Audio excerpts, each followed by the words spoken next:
Cinema ప్రారంభంలో పారు అనే అమ్మాయి అడవిలో ఒక బావి లాంటి ప్రదేశానికి వెళ్ళినప్పుడు ఒక విచిత్రమైన రూపాన్ని చూసి భయపడుతుంది. ఆ సమయంలో ఒక అజ్ఞాత శక్తి ఆమెలోకి ప్రవేశిస్తుంది. దీనివల్ల ఆమె అసాధారణంగా ప్రవర్తిస్తుంది. హీరో సాయి తన భార్య మరియు కూతురితో కలిసి తన తండ్రి వర్ధంతి కోసం సొంత ఊరికి వస్తాడు.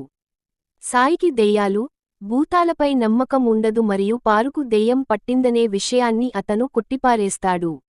సాయి కూతురు ఆ ఊరిలోని ఇతర పిల్లల ద్వారా గుళిగా గురించి తెలుసుకుంటుంది. గుళిగా చాలా భయంకరమైనదని, రాత్రి పూట తిరుగుతుందని విన్న ఆ పాపలో జిజ్ఞాస పెరుగుతుంది. సాయి తమ్ముడు జెన్నీ, పిల్లలకు గుళిగా గురించి కథలు చెబుతూ వారిని అడవిలోకి తీసుకెళ్తాడు.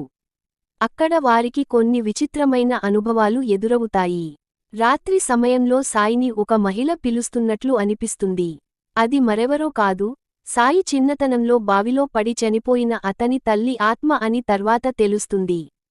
పారులోని ఆత్మను వదిలించడానికి స్వామీజీ పూజ చేసి, ఆ శక్తిని ఒక కుండలో బంధిస్తారు.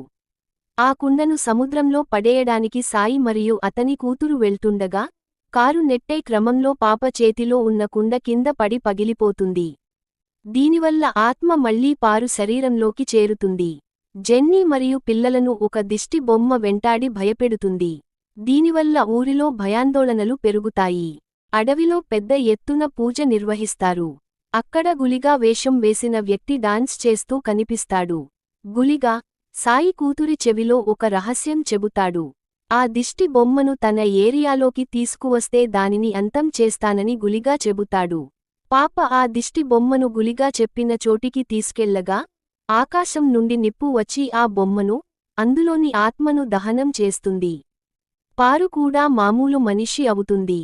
సినిమా చివరలో సాయి కుటుంబం తిరిగి వెళ్తుండగా, ఆత్మ సాయి లోపలికి ప్రవేశించినట్లు చూపిస్తారు. అలాగే, ఊరిలోని బావి దగ్గర సాయి కూతురి ఆత్మను ఒక పిల్లోడు చూడటంతో సినిమా ముగుస్తుంది.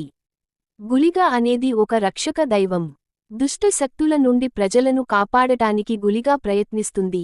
కానీ ప్రజలు దానిని చూసి భయపడతారు.